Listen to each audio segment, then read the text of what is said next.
Gracias, Señor, por la oportunidad que nos das de estar delante de ti, Señor, y poder darte una ofrenda de amor en alabanza, fruto de labios que confiesen tu nombre. Señor, te adoramos, nos humillamos delante de ti. Gracias, Señor. Gracias, Cordero Divino. Aleluya. Bendito seas. Gloria a Dios.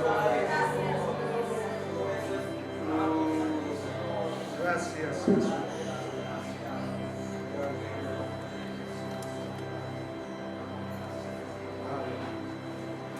Amén. Pueden sentarse, hermanos.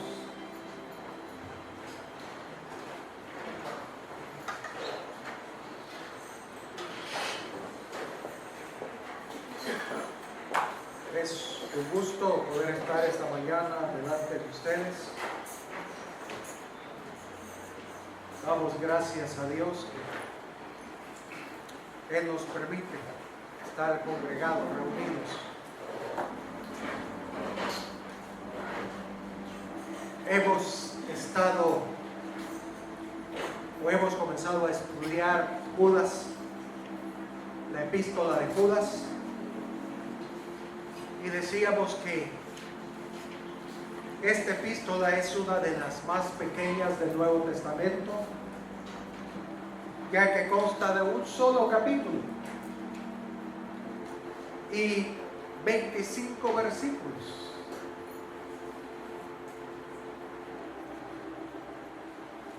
Génesis 24, solo un capítulo del Génesis, es más largo que esta epístola. Sin embargo, decía, en lo personal, es una de las epístolas que encierra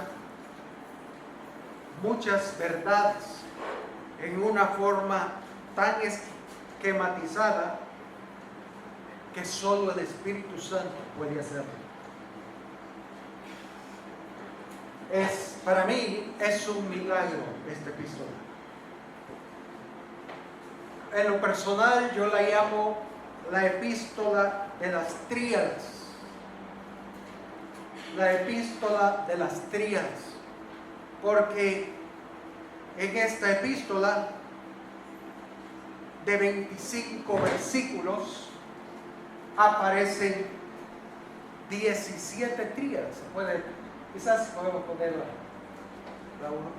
Imagínense, es tan pequeña, la de Judas, la epístola de Judas. Gracias. Aquí encontramos 17 tríadas en 25 versículos. Gracias. Excelente, gracias. Por ejemplo, en el versículo 2 dice, habla de la misericordia, paz, amor. Versículo 4 dice, convierten en libertinaje la gracia, niegan la soberanía de Dios. Y tercero, niegan nuestro Señor Jesucristo. Del versículo 5 al 8 hay otra tríada. Dice, ejemplo de los israelitas, ejemplo de los ángeles y ejemplo de Sodoma y Gomorra. Versículo 8 habla de mancillan, rechazan, blasfeman. Versículo 16, murmuradores, querellosos y aduladores. Versículo 20, Espíritu Santo, Dios y Jesucristo. Y así 17 tríadas en una epístola de 25 versículos. Eso realmente, hermanos, es un milagro. Amén. Solo el Señor pudo guiarlo a escribir esas verdades. Pero dentro de esas 17 tríadas de Judas, veíamos la que está en el versículo 11. donde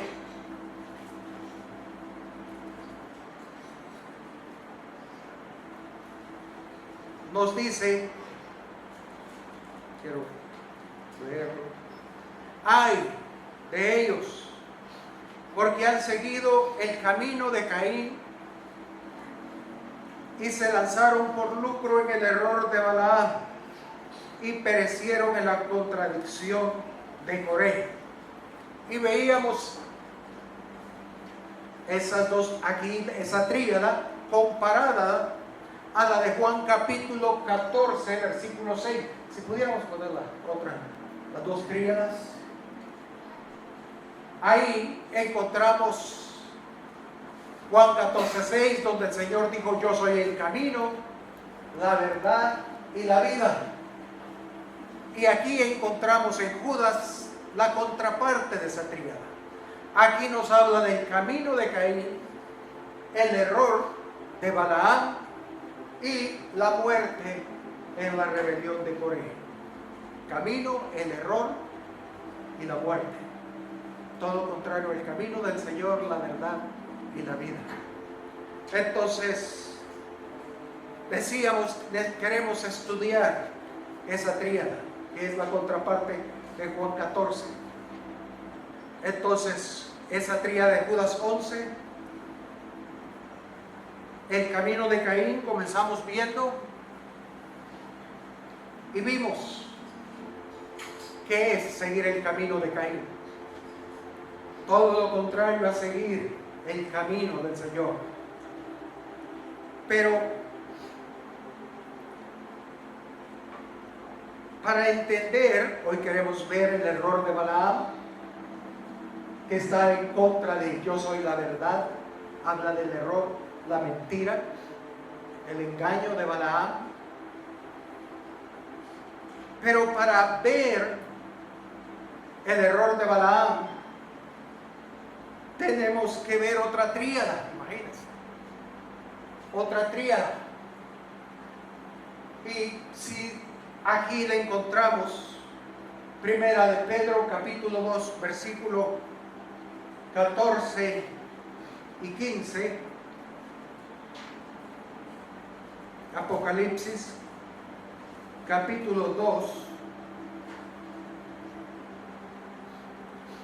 versículo 14 y 15, dice: pero tengo unas pocas cosas contra ti,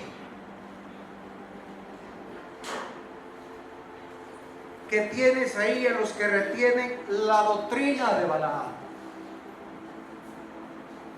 que enseñaba a Balac a poner tropiezo ante los hijos de Israel, a comer de los sacrificados a los ídolos y a cometer fornicación.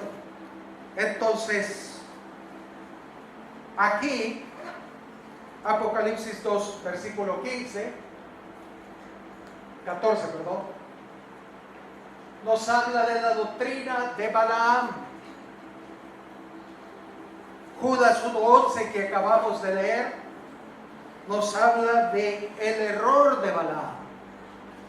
Amén. Y segunda de Pedro, capítulo 2. Segunda de Pedro, segunda epístola de Pedro, capítulo 2, versículo 15, dice: han dejado el camino recto y se han extraviado siguiendo el camino de Balaam, hijo de Beor. Entonces, el Señor, hablando de Balaam, pone una tríada: la doctrina de Balaam, el error de Balaam y el camino de Balaam. Entonces, para poder entender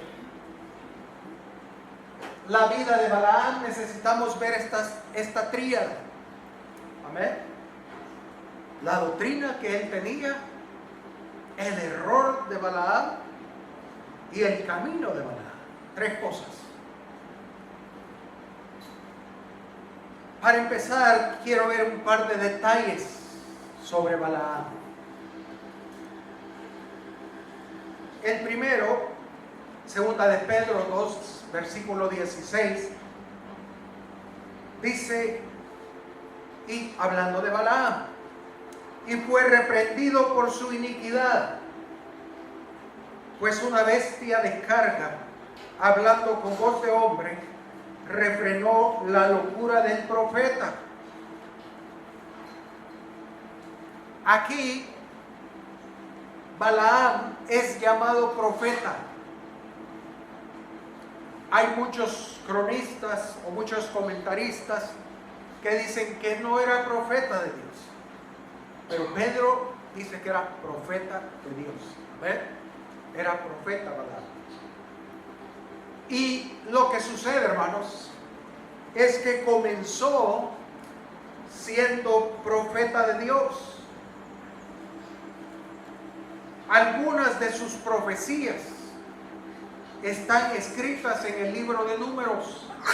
Si él no hubiera sido profeta, ni hubiera sido profeta de Dios, sus profecías no aparecieran en la Biblia. Pero el Señor las puso ahí como testimonio de que era Balaam un profeta de Dios. Amén. Fíjense, casi 1500 años después que Balaam profetizó, él habló sobre la estrella que saldría de Jacob, allá en Números 24:17. Él habla de esa estrella de Jacob que saldría. Y 1500 años después fue parte de la guianza de los hombres sabios que usaron esa profecía para ser guiados a Belén a adorar a Cristo. A ver, los sabios, los magos que le decimos, ellos usaron la profecía de Balaam para ser guiados, descubrir los tiempos de la primera venida. Entonces, era un profeta.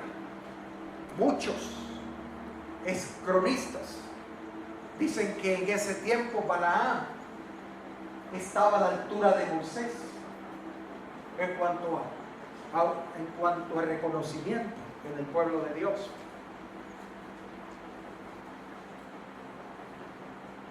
Él profetizó con relación a Moab, con relación a Israel y con relación al Mesías. Números 24:17 lo dice. Y Apocalipsis 22:16 también encontramos algo de eso. Entonces, Balaam era profeta de Dios y sus profecías eran profecías que venían de los cielos. Su fama, su reconocimiento era tan grande que era reconocido aún en las naciones vecinas. Números 22, versículo 6. Dice, aquí hablando del rey moabita, Balac. Balac manda llamar a Balaam. Y dice en el versículo 6, ven pues, ahora te ruego, maldíceme a este pueblo, o sea, el pueblo israelita. Balac quería maldecir, quería derrotar a Israel debido al miedo que tenía de todo lo que el Señor había hecho a través de su pueblo. Y su miedo era que él fuera conquistado. Y dice, maldíceme a este pueblo porque es más fuerte que yo. Quizás yo pueda herirlo y echarlo de la tierra. Pues yo sé, imagínense, el testimonio que tenía Balaam en las naciones. El rey de Balac le dice, pues yo sé que el que tú bendigas será bendito, y el que tú maldigas será maldito. Tremendo, ¿no? ¿Qué testimonio de profeta? Yo sé pues que si tú bendices será bendito y si maldices será maldito. Sus palabras eran tan acertadas, tanto si era de bendecir o maldecir, que nunca fallaba. Sus profecías eran por si acaso, no. Sus profecías pegaban en el blanco. Realmente era un gran profeta. Amén. La misma palabra da testimonio de él. Pero en Josué capítulo 13, Josué 13, versículo 22. Josué 13, 22. Dice, mirad también, jueces, Josué 13, 22. También mataron a espada los hijos de Israel a Balaam el profeta. A Balaam el adivino, hijo de Beor, entre los demás que mataron. Eso impacta mi corazón. ¿Por qué? Porque Balaam comenzó su ministerio siendo un profeta de Dios, pero murió siendo un adivino. Murió como adivino y murió junto a todos los enemigos de Dios.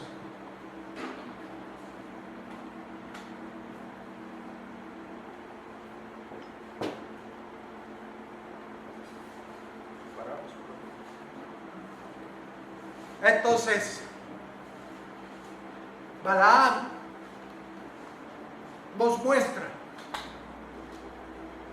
que lo importante, hermanos, no es cómo comenzamos la carrera, sino cómo la terminamos. Amén. Balaam comenzó siendo profeta de Dios, un hombre reconocido al nivel de Moisés, y terminó sus días como un adivino, hechicero.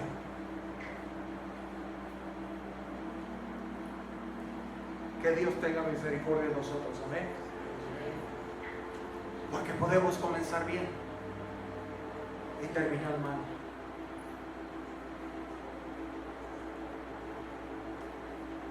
También Balaam, su nombre significa glotón, devorador. ¿Te ha oído alguien decir, tú sos un devorador? Todo lo que te pone en la trituradora. Sos un glotón.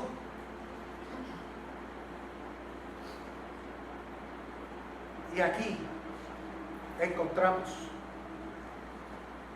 un problema, o para mí la raíz del problema de Balaam: la glotonería. Lucas 21, versículo 34, encontramos, el Señor dijo que deberíamos estar en estos últimos tiempos vigilantes y que debíamos de cuidarnos de tres cosas. Fíjense. Tres cosas que deberíamos de cuidar en estos últimos tiempos, o en estos tiempos que vivimos. Otra tríada. Yo veo por todos lados tríada, perdónenme, pero me gusta, porque veo que solo el Señor puede hacer eso. ¿Ven? Pero aquí dice en Lucas 21, 34, mirad también por vosotros mismos. O sea, tenemos que estar pendientes de nosotros, hermanos.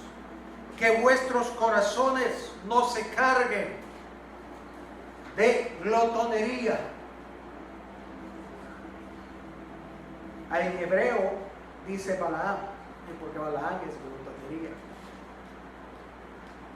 Que vuestros corazones no se carguen de glotonería, embriaguez y de los afanes de esta vida, y venga de repente sobre vosotros aquel día.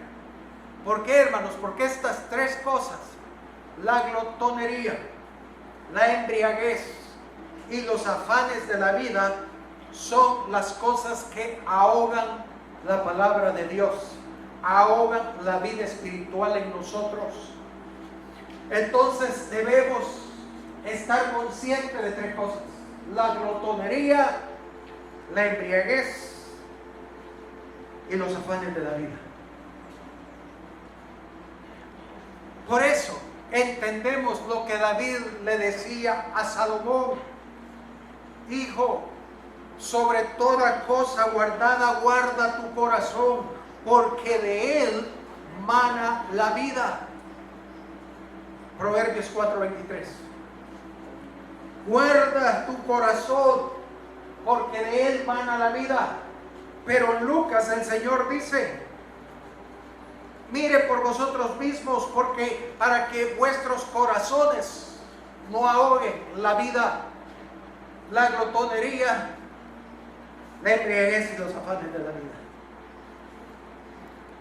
Claro, cuando uno piensa en la glotonería, piensa en nosotros los gorditos, ¿sí? Pero, hermanos, ¿cuántos saben que la gordura no necesariamente viene de glotonería? ¿Sí? Viene por los genes muchas veces. Es más, yo conozco gente, y yo le digo a mi esposa, se lo he dicho, y le digo, yo no entiendo eso. Pero yo conozco gente delgada que sí, yo puedo decir, este es un devorador, pero no importa. Yo con solo ver la comida y engordé unas onzas.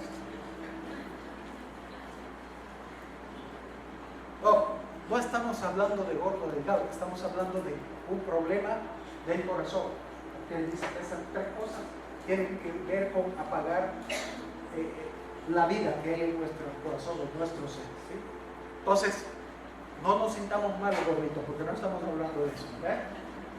No, estamos hablando, es otra cosa. Entonces, si no cuidamos nuestro corazón de esto, vamos a perder el control de los apetitos de la carne. Tarde o temprano apagarán o ahogarán la vida espiritual de nosotros, y podríamos terminar como Balaam. Amén. ¿Entendemos? Primero Dios que sí. Entonces, si a nuestros hijos, desde que están pequeños, no les enseñamos o no los limitamos en cuanto a la comida, cuando crezcan no solo van a tener problemas con la comida, sino también con todas sus pasiones. ¿Verdad? Es cierto. Recuerdo cuando fui hace muchos años, tuve un problema de colesterol alto y fui al médico, y el médico es cristiano, doctor, y yo le digo, bueno, hermano, aquí lo que hay que hacer es dieta y ejercicio. Hermano, ¿por qué no me dan un par de pastillas de agua? Yo sé que las pastillas son efectivas y rápido me va a bajar. Y se puso a reír y me dijo, hermano, ¿sabe qué necesitamos para bajar el colesterol? Aparte de esto que le estoy diciendo, es el fruto del Espíritu, dominio propio. Me pegó tanto ese gancho que todavía me duele cuando lo recuerdo. Yo le dije a él, hermano, es cierto, es dominio propio. para bajar todo, los niveles de la sangre, dominio propio para eso. Pero si no aprendemos a tener control de lo que comemos, tarde o temprano vamos a descontrolar nuestra vida física e espiritual. Vamos a tener problemas con nuestras pasiones.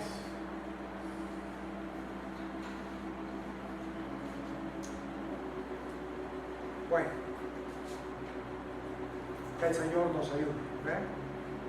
Pero volviendo a la tríada de Balaam, queremos ver primero su doctrina, la doctrina de Balaam. Para eso vayamos otra vez a Apocalipsis capítulo 2, versículo 14. Apocalipsis capítulo 2, versículo 14.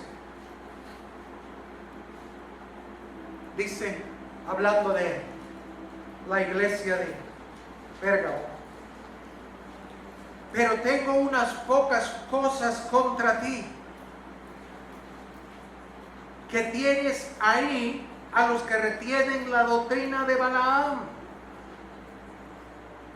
que enseñaba a Balac a poner tropiezo ante los hijos de Israel, a comer de cosas sacrificadas a los ídolos y a cometer fornicación. Entonces, la doctrina de Balaam, hermanos, su doctrina, lo que él enseñaba, tiene que ver específicamente con dos cosas. La primera, comer de cosas sacrificadas a los ídolos. Y la segunda, cometer fornicación. Dos cosas. Ahí se centralizaba la doctrina de Balaam.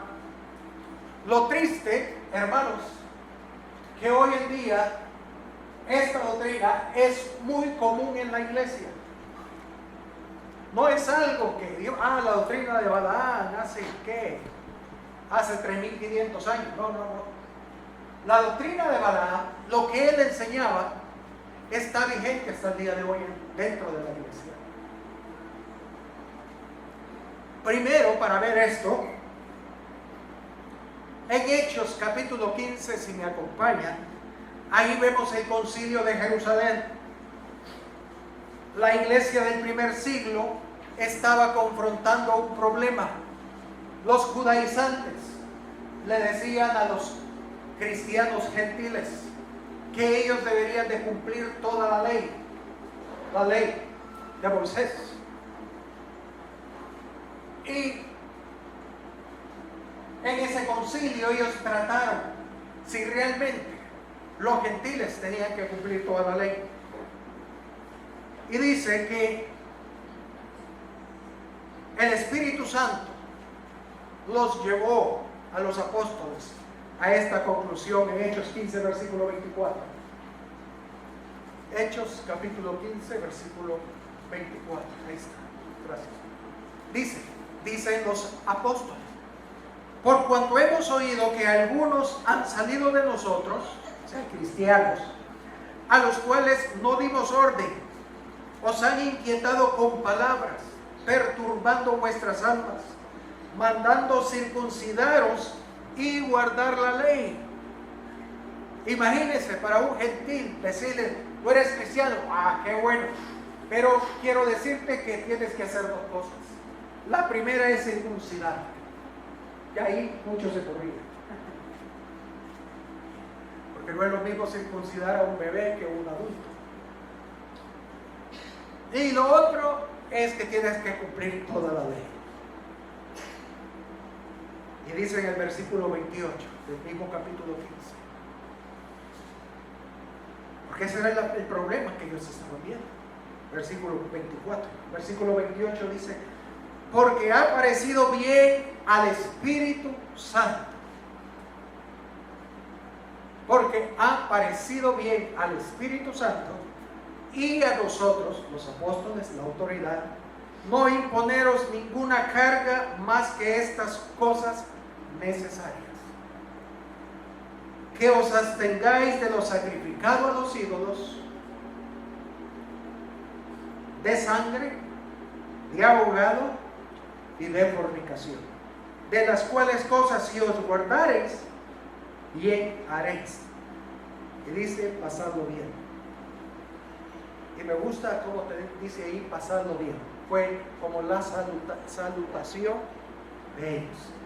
En hebreo esa palabra, pasadlo bien, es que tengas buena salud.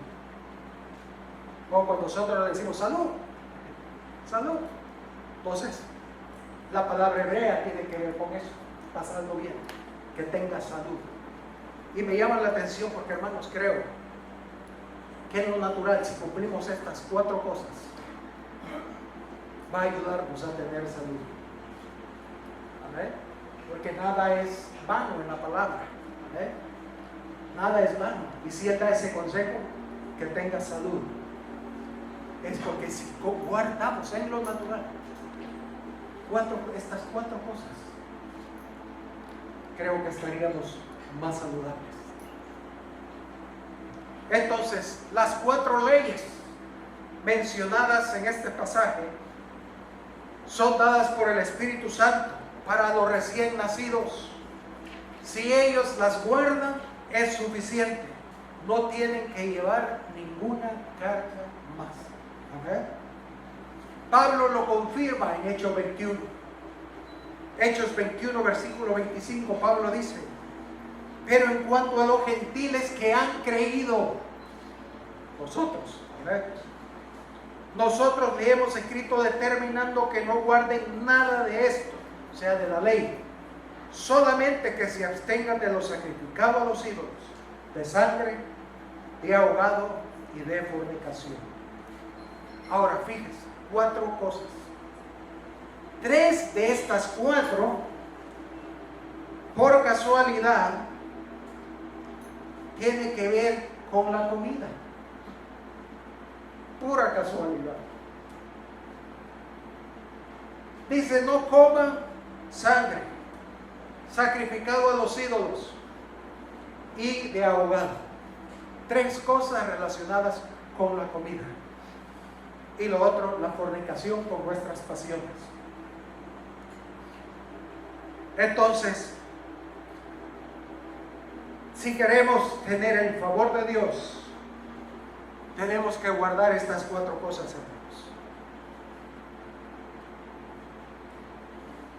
Si controlamos la glotonería en nosotros, eso será un paso para controlar nuestras emociones, nuestras pasiones.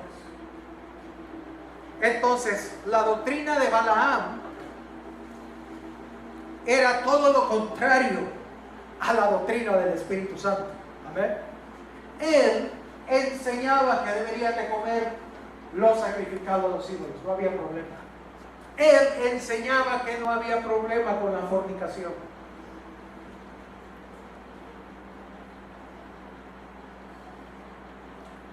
Ahora, como iglesia, si no queremos caer en el error de Balaam, necesitamos enseñar estas 4 cosas. Amén. Cosas que ni se mencionan en las iglesias. No comer lo sacrificado a los ídolos tiene que ver en nuestro tiempo de no participar de la comunión católica comiendo la hostia. A ver, es comer lo sacrificado a los ídolos. Yo he visto, y mi esposa también, hemos visto cristianos participando de la hostia católica. Y los dos no lo podíamos creer, pero es muy común en el pueblo de Dios lastimosamente. También tiene que ver no comer lo sacrificado a los ídolos con comer, valga la redundancia, lo que se ofrece en las fiestas patronales. Tan ricos que son los churros españoles, los cenotes locos. Y se puede comer toda vez no sea una fiesta patronal. ¿Amén? Pero caso contrario es comer lo sacrificado a los ídolos. También, lo segundo, comer sangre. A mí me gusta la fritada.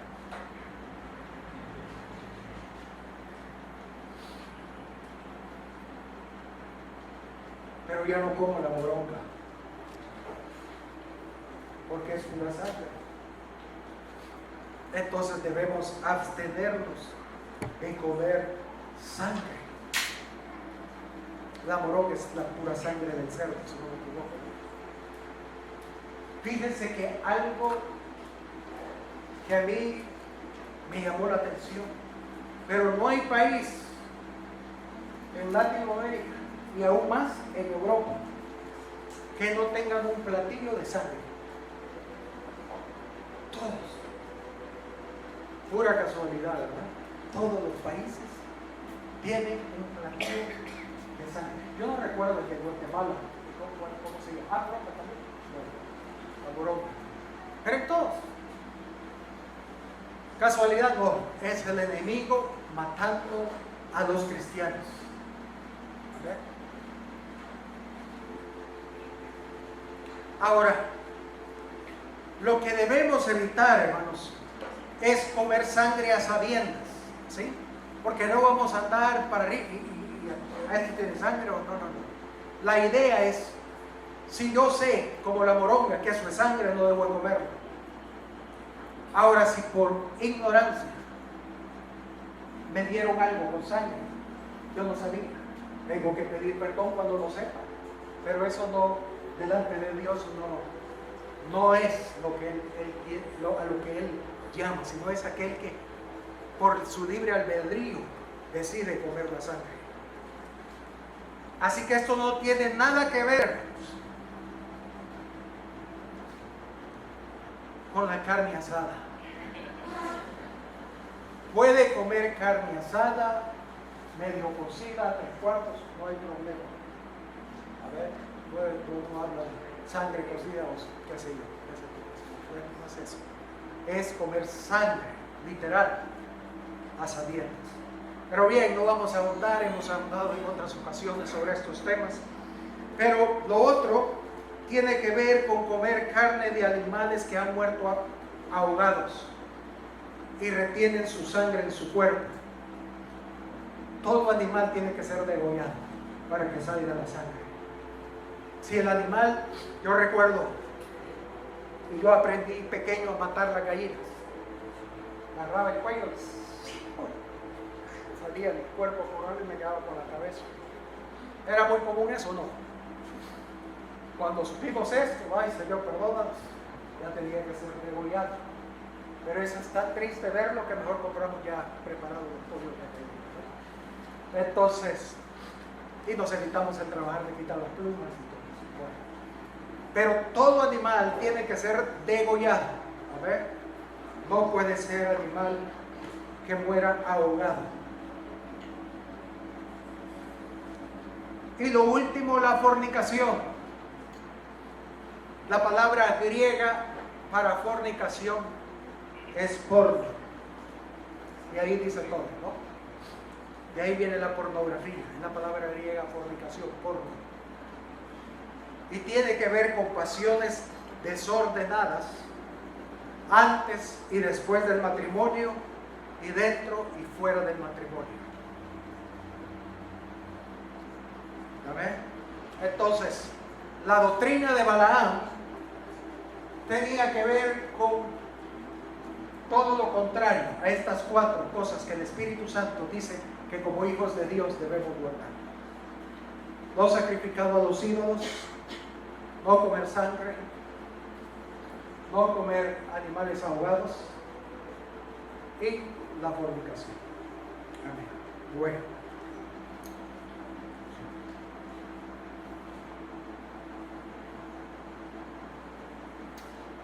Lo próximo es el camino de Balaam. Y eso lo encontramos en la segunda epístola de Pedro.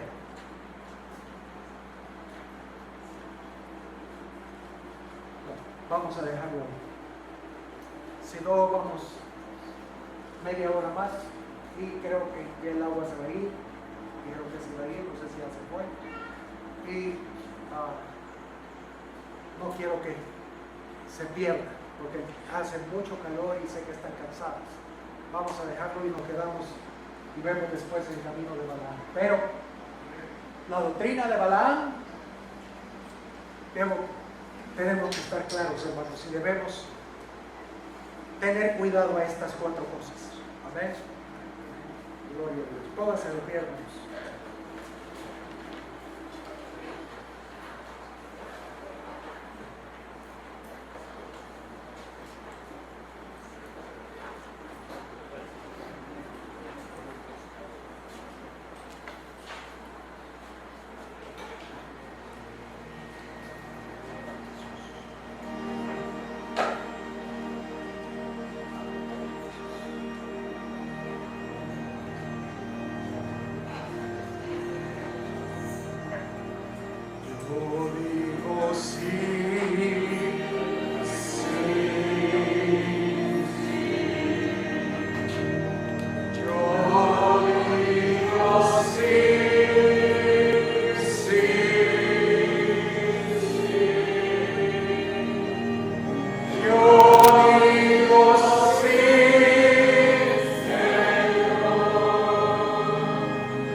Decimos sí a tu santa voluntad, Señor. Decimos sí, Señor,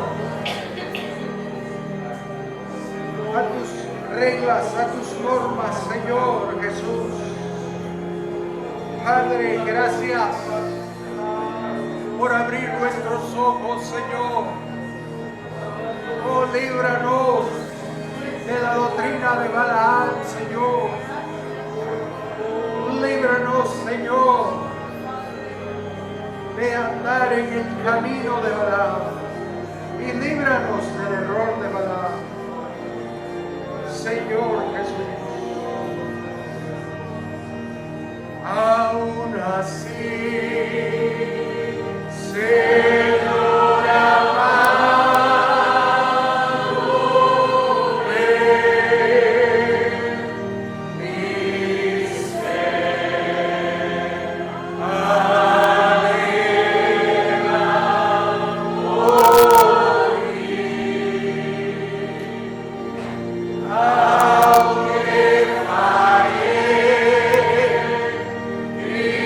Oh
Señor, permítenos terminar la carrera bien, Señor. Permítenos, Señor, terminar la carrera. Gracias, Cordero. Danos de tu gracia. Oh Señor Jesús.